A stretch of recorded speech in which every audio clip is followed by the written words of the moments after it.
Bismillahirrahmanirrahim. Assalamualaikum warahmatullahi wabarakatuh. Perkenalkan, nama saya Muhammad Fauzan Radi. Saya dari Teknik Elektro UIN Bandung.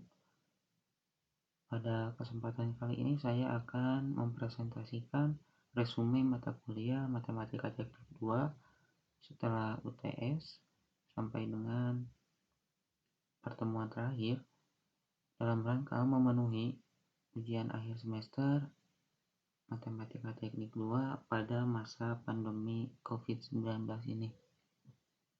Mari kita mulai.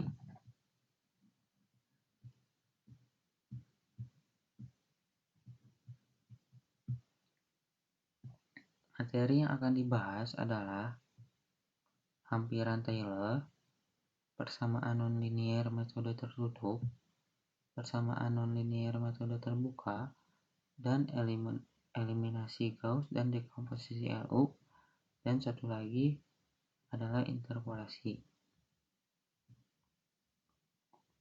Maclaurin Power Series. Deret Maclaurin adalah penaksiran polinom derajat tak hingga. Ini adalah rumusnya. Deret infinite atau tak hingga menyatakan bahwa akhirnya deret ini sama dengan fungsi sebenarnya dan bukan penaksiran. Dari awal kita selalu memulai perkiraan pada nilai X sama dengan 0. Sesungguhnya kita bisa membuat deret polinom yang berasal dari titik manapun. X sama dengan X0. Inilah yang disebut Taylor series atau deret Taylor. Jadi, deret Maclaurin merupakan deret Taylor yang berpusat pada X0 sama dengan 0. Ini di bawah kita bisa melihat grafik ada suatu deret yang mendekati garis persamaannya, garis fungsinya.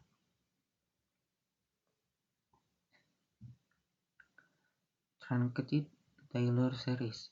Kita bisa memutuskan untuk membuat perkiraan dari sebuah fungsi hingga n derajat tertentu yang tidak tak hingga.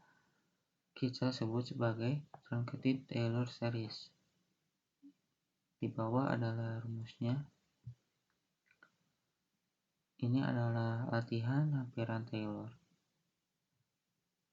Kita lihat ada sebuah soal fx sin x sampai order 4 sekitar x0 sama dengan 1 dan hampiri nilai 0,9. Caranya adalah fungsi fx kita turunkan sampai order keempat. Setelah itu step kedua, gunakan deret Taylor, rumus deret Taylor. Lalu setelah itu step ketiga, kita memasukkan nilai x0 sama dengan 1 pada rumus deret Taylor dan masukkan nilai x yaitu 0,9. Pada deret ini kita bisa memotong jumlah tak hingga menjadi suatu perkiraan. Inilah yang disebut truncated. Lalu selanjutnya adalah series akurasi. Mengapa harus pakai deret Taylor kalau bisa pakai deret Maclaurin? Perkiraan kita akan semakin jauh dari akurat jika semakin jauh dari titik awal x0. Kita harus selalu memakai titik awal yang dekat dengan titik yang diperkirakan dan juga mudah untuk melakukan perkiraan. Materi selanjutnya adalah mengenai persamaan nonlinier. Ada metode table, metode biseksi, dan metode regulasi. Penentuan akar-akar persamaan nonlinier. Akar sebuah persamaan fx sama dengan 0 adalah nilai-nilai x yang menyebabkan nilai fx sama dengan 0. Akar persamaan fx adalah titik pontong antara kurva fx dan sumbu x. Ini adalah garis persamaan yang memotong sumbu x. Persamaan nonlinear. Penyelesaian persamaan linear mx plus c sama dengan 0 di mana m dan c adalah konstanta dapat dihitung dengan mx plus c sama dengan 0 dengan x sama dengan min c per m. Penyelesaian persamaan kuadrat ax kuadrat tambah bx tambah c sama dengan 0 dapat dihitung dengan menggunakan rumus ABC.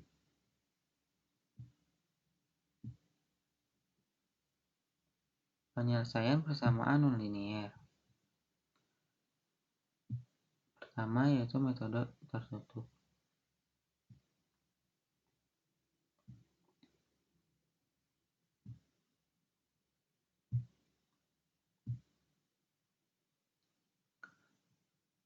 Yang kedua adalah metode tertutup.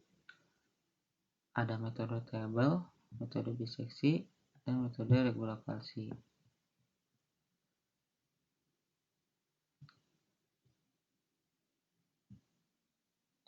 Ini adalah teorema dari persamaan nonlinear.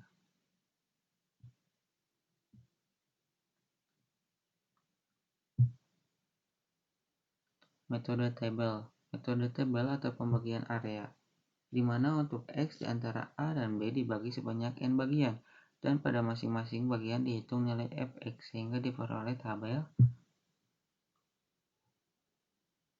seperti ini. Algoritma metode tabel. Algoritma adalah cara-cara menyelesaikan masalah. Di sini kita lihat ada 6 step, didefinisikan, lalu tentukan range, tentukan jumlah pembagian n, hitung step pembagian h, untuk i sama dengan 0 sampai dengan n, dihitung seperti itu. Untuk i 0 sampai dengan n dicari k di mana. Ini adalah contoh soal metode tabel. Selesaikan persamaan x plus ex dengan range negatif 0,60 hingga negatif 0,50. Di sini kita memasukkan x ke dalam fungsi x dengan nilai x itu sendiri mulai dari negatif 0,60 sampai dengan negatif 0,50. Maka kita akan dapatkan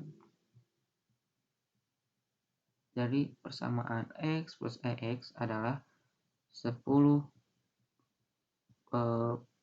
persamaan 10 fungsi. Setelah kita dilihat dalam tabel, diperoleh fx terdekat dengan 0 pada x negatif 0,57 dengan nilai fx negatif 0,00477.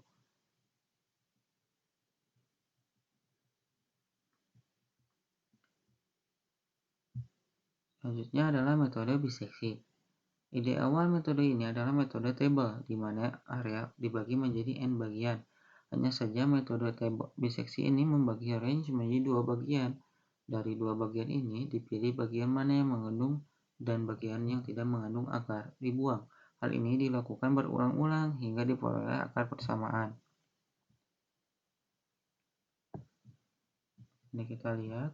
Pertama kita menentukan A dan B, lalu kita memotong di titik C, maka kita lihat sebelah mana yang mengandung akar. Kita lihat dari A sampai C itu tidak mengandung akar. Dari C hingga B itu mengandung akar. Dari C hingga B, maka kita potong kembali di sebelah sini. Kita lihat kembali dari titik sini sampai titik B tidak mengandung akar. Yang mengandung akar adalah dari titik sini hingga titik C. Maka disinilah titik akarnya. Untuk menggunakan metode biseksi, terlebih dahulu ditentukan batas bawah A dan batas atas B, kemudian dihitung nilai tengah. Dengan rumus seperti itu, dari nilai X ini perlu dilakukan pengecekan keberadaan akar secara matematik. Suatu range terdapat akar persamaan bila fungsi A dan fungsi B berlawanan tanda atau dituliskan dengan fa kali fb kurang dari 0. Setelah diketahui di bagian mana terdapat akar, maka batas bawah dan batas atas diperbaharui sesuai dengan range dari bagian yang mempunyai akar. Algoritma metode biseksi. Ini adalah algoritmanya. Ini adalah contoh soal menggunakan metode biseksi. Ada fungsi x dengan x pangkat 3 plus 2x pangkat 2 tambah 3x minus 4 sampai iterasi kelima jika diketahui nilai awal x min 11 dan x 5 hingga ketelitian 2 desimal. Di sini kita lihat tentukan A dan B terlebih dahulu, yaitu min 11 untuk A, B untuk 5.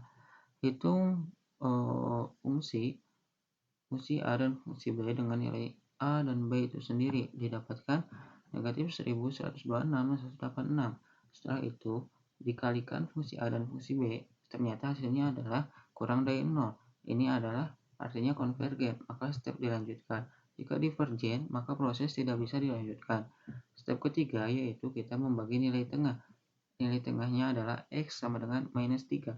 Step keempat yaitu fungsi menghitung fx dengan nilai x itu sendiri yaitu minus 3. Maka didapatkan fungsi x adalah minus 22.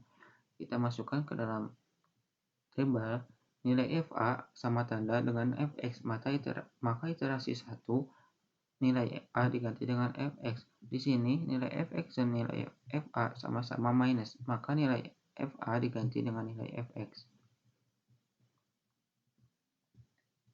Menghitung kembali nilai tengah yaitu 1. Menghitung kembali fungsi x dengan nilai x itu sendiri yaitu 1 sama dengan 2. Seperti langkah di atas, jika nilai fa atau fb sama tanda dengan fx, maka iterasi selanjutnya nilai a atau b diganti dengan x. Setelah itu kita mencari nilai errornya. Karena pada soal disuruh untuk mencari nilai error hingga iterasi kelima, maka di sini kita sampai iterasi kelima, lalu mencari nilai error dengan cara seperti ini. Dilihat bahwa errornya adalah 0,33. Yang ketiga adalah metode regulasi. Metode pencarian akar persamaan dengan memanfaatkan kemiringan dan selisih tinggi dari dua titik batas range. Dua titik A dan B pada fungsi fx digunakan untuk mengestimasi posisi C dari akar interpolasi linear, dikenal dengan metode false position. Ini adalah model dari metode regulasi. Di sini kita memotong menggunakan garis lurus. Ditentukan dulu titiknya, titik A, titik B, dan titik C. Ini adalah rumusnya. Algoritma metode regulasi ada 6 step. Ini adalah contoh soal dari metode regulasi. Tentukan satu akar dari persamaan fx x kuadrat minus 5x plus 4 jika awal x sama dengan 2 dan x sama dengan 5 serta ketelitian hingga 3 desimal. Step pertama kita tentukan nilai a dan b. Lalu step kedua hitung fungsi a dan fungsi b seperti metode biseksi tadi. Lalu hitung nilai x dengan rumus regulasi yaitu sama dengan 3, lalu masukkan ke dalam fungsi x dengan nilai x itu sendiri yaitu 3 dihasilkan minus 2. Langkah selanjutnya adalah seperti langkah pada metode biseksi, mengganti nilai a atau nilai b jika terdapat fa atau fb sama tandanya dengan fx seperti pada metode biseksi.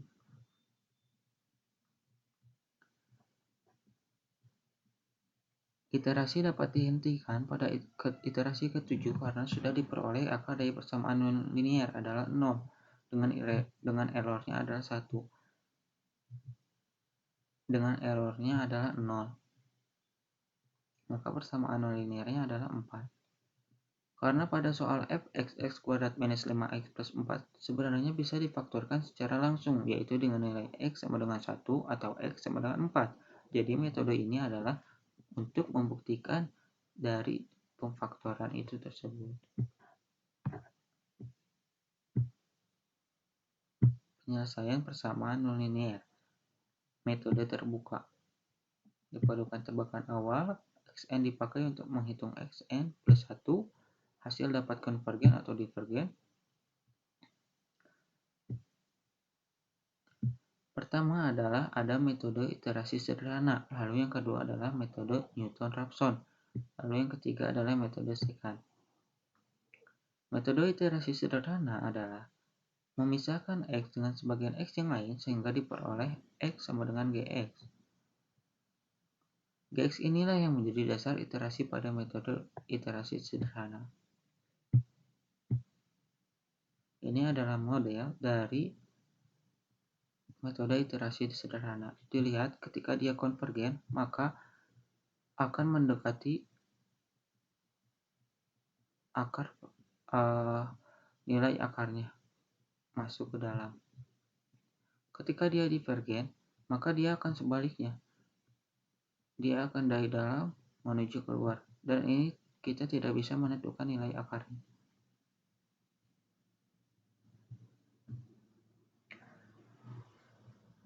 Metode iterasi sederhana.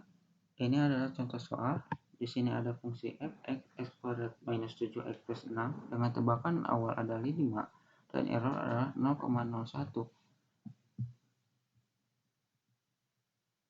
Pertama, kita persamaan f(x) dipisahkan dengan x sesuai rumus tadi menjadi gx, maka 5 kita masukkan ke suatu persamaan ini, xn plus 1 akar 7x minus 6, maka dapat dihasilkan nilainya adalah 5,385. Lalu proses selanjutnya sama. Untuk mencari nilai error, kita bisa mengurangi dari nilai x ini. 5630 dikurangi 5385 seperti itu. Yang kedua adalah metode Newton-Raphson. Metode pendekatannya menggunakan satu titik awal dan mendekatinya dengan memperhatikan slope atau gradien pada titik tersebut. Titik pendekatan ke n plus 1 ditulis dengan seperti itu. Ini adalah modelnya. Sini kita menentukan x1, x0, x2, lalu kita tarik garis pertama dari x0 hingga x1, maka masih jauh gradiennya. Yang kedua, kita tarik dari x1 menuju x2, maka inilah yang mendekatinya. Ini adalah algoritmanya. Ini adalah contoh soal dari metode Newton-Raphson. Ada nilai fungsi x sama dengan x kuadrat minus 5x plus 6 jika diketahui nilai awal x sama dengan 0 dengan error 0,02 serta ketelitian hingga 3 desimal. Step pertama adalah turunkan fungsi fx menjadi f aksen x. Ini adalah hasil dari turunannya 2x minus 5. Lalu step kedua turunkan nilai awal x0 sama dengan 0. Lalu step ketiga adalah hitung fx0 dan f aksen x0 dengan memasukkan nilai x0. Maka di sini didapatkan hasilnya 6 untuk fx, f aksen x, hasilnya minus 5. Lalu step keempat, hitung menggunakan rumus metode Newton-Raphson, dihasilkan nilainya adalah 1,2. Lalu step kelima adalah lakukan step ketiga dengan menghitung fx1 dan f aksen x1 dengan memasukkan nilai x1-nya adalah 1,2. Ini secara terus-menerus. Step ke-6 adalah hitung errornya. Errornya 1. Iterasi dilanjutkan sampai menuju error yang ditentukan, yaitu 0,02. Di sini errornya sudah 0. Dan iterasi dihentikan pada iterasi keempat.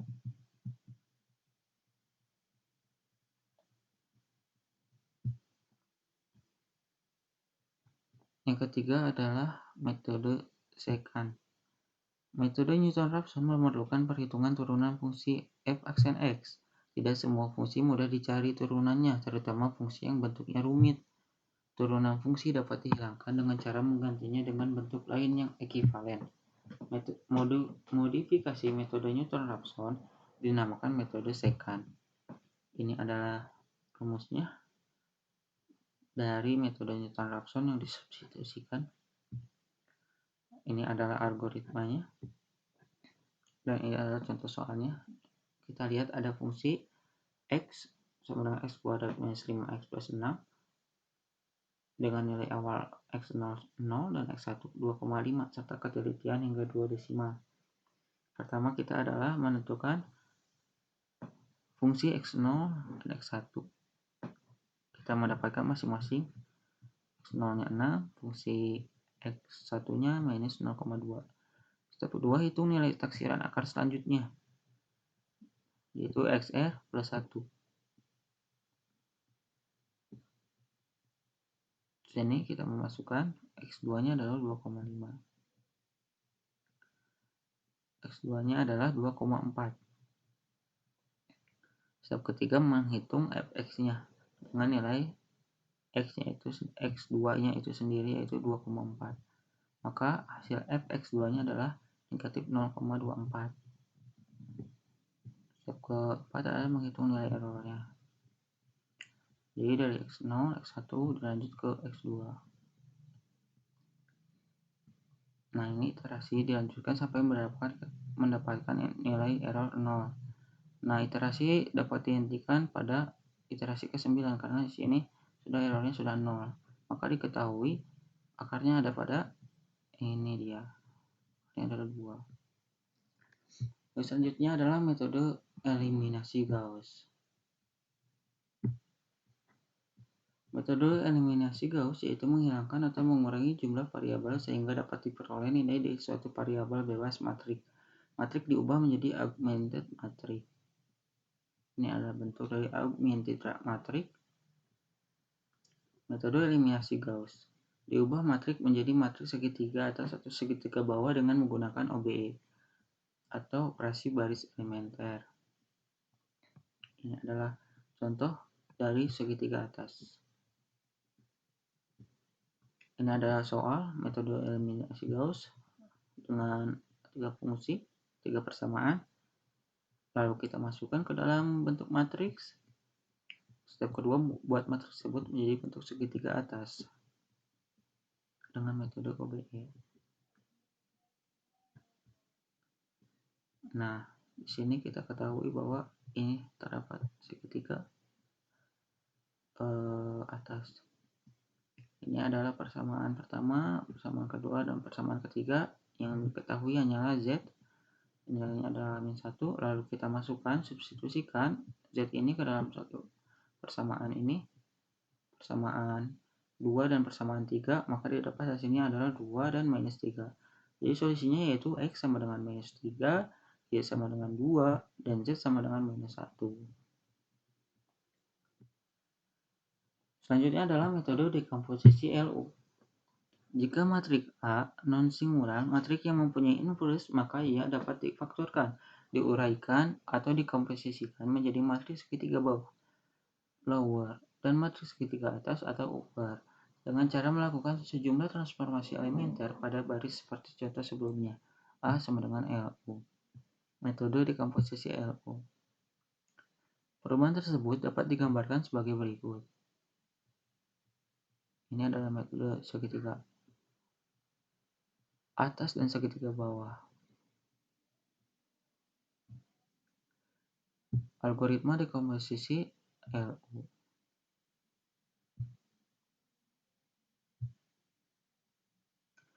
metode dekomposisi LU.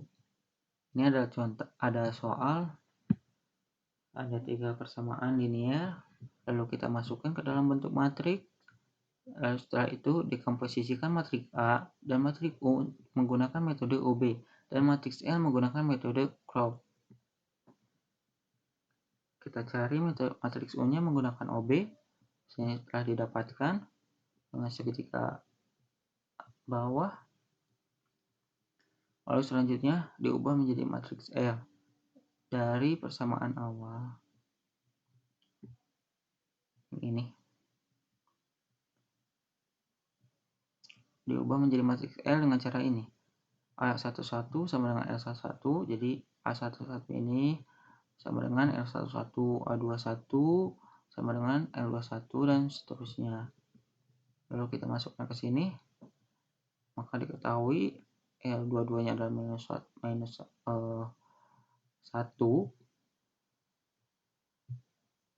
lalu L32-nya minus 2, dan L33-nya adalah 2. Step ketiga adalah tentukan nilai Z dengan substitusi maju.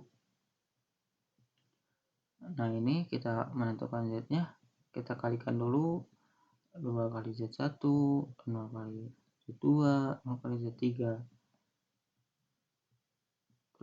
Didapatkan Z1 sama dengan 8, Z2 12, dan Z3 sama dengan 2. Step keempat, ditentukan nilai X yang merupakan solusi dengan substitusi mundur. X sama dengan Z. Sini kita lihat X3-nya sama dengan 2. Sini telah ketahui. Kalau kita masukkan nilai X3-nya, kita ketahui, maka kita akan dapat 7. Lalu kita masukkan X2-nya ke dalam X1, maka X1-nya sama dengan minus 9. Jadi didapat X1, X2, X3 sama dengan ABC minus 9, 7, dan 2. Lalu selanjutnya adalah materi terakhir mengenai interpolasi.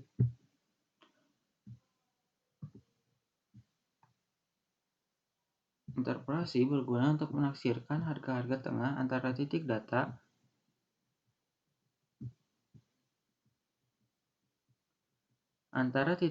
yang sudah tepat. Interpolasi memiliki orde atau derajat.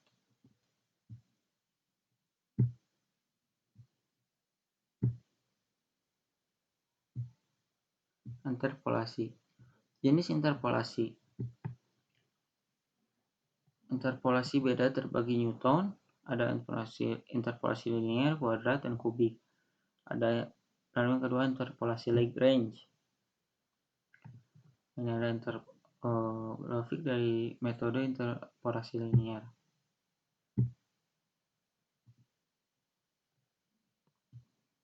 Ini adalah nilai linearnya.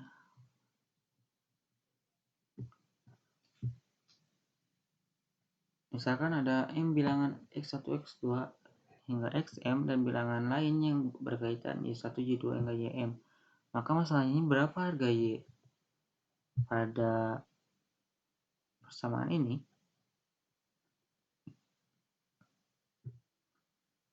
Kita dapat menentukannya dengan interpolasi linear. Ambil ruas garis yang menghubungkan titik. Proyek persamaan garisnya adalah seperti ini. Jadi persamaan garisnya adalah ini. Lalu ada interpolasi kuadrat, ada interpolasi kubik seperti ini. Ini adalah contoh soal dengan interpolasi beda terbagi Newton. Jika diketahui log 2, log 4, dan log 6, log 8, ini adalah hasil dari kalkulator ya. Berapakah log 5,5? Hitung dengan orde 2 dan 3 interpolasi Newton. Untuk orde 2, caranya seperti ini.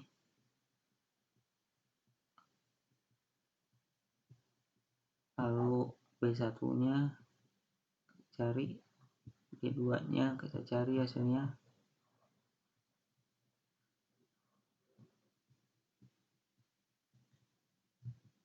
Lalu selanjutnya adalah kita memasukkan fungsi f2x ya, maka di sini didapatkan hasilnya adalah 0,74584. Log 5,5 pada kalkulator hasilnya adalah 0,74036. Maka nilai errornya adalah 0,548%. Nah, untuk order ketiga sama saja tapi ditambahkan x3 sama 8, x3 sama dengan 8. Jadi kalau misalkan order kedua artinya ada 3 titik, order ketiga ada 4 titik. Ini dia rumusnya. B0, cari B0, B1, B2 dan B3 nya, lalu masukkan ke dalam fungsi, maka diketahui nilainya 0,74180, 0,36. Ini hasil di kalkulator, maka nilai errornya adalah 0,194. Interpolasi Lagrange adalah salah satu formula untuk interpolasi berselang. Tidak sama selain formula interpolasi Newton umum dan metode Aitken. Walaupun demikian, dapat digunakan pula untuk interpolasi berselang sama. Misalkan fds dx kontinu dan diferensiabel sampai turunan n plus 1 dalam interval buka A dan B. Diberikan n plus 1 titik x0 y 0, x1 y 1 sampai dengan xn hingga yn. Dengan nilai x tidak perlu berjarak sama dengan yang lainnya dan akan dicari suatu polinom derajat n.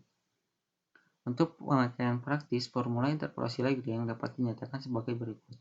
Jika yx nilai yang diinterpolasi, x nilai yang berkorespondensi dengan yx, maka akan seperti ini persamaannya.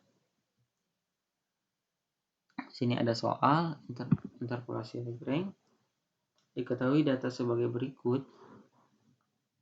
Seperti yang tadi, kita cari log 5,5 seperti metode beda Newton tadi menggunakan pendekatan interpolasi Lagrange. Kita ketahui fungsinya x0 dari masing-masing. X0 ada 6, 4, 2. Lalu masukkan ke dalam fungsi f2 fungsi, maka di sini ketahui 0,74584 log 5,5. Ini adalah hasil dari kalkulator 74036, maka nilai errornya adalah 0,74%. Untuk order ketiga pun sama, hanya ditambahkan 1, ini x3 yaitu 8. Masukkan lagi ke dalam fungsi, maka hasilnya ada 0,73653. Log 55 074,036. Ini adalah hasil dari kalkulator. Maka errornya adalah 0,5117%. Kalau dibandingkan, lebih baik menggunakan metode interpolasi Lagrange atau beda Newton. Silahkan jawab ya oleh teman-teman.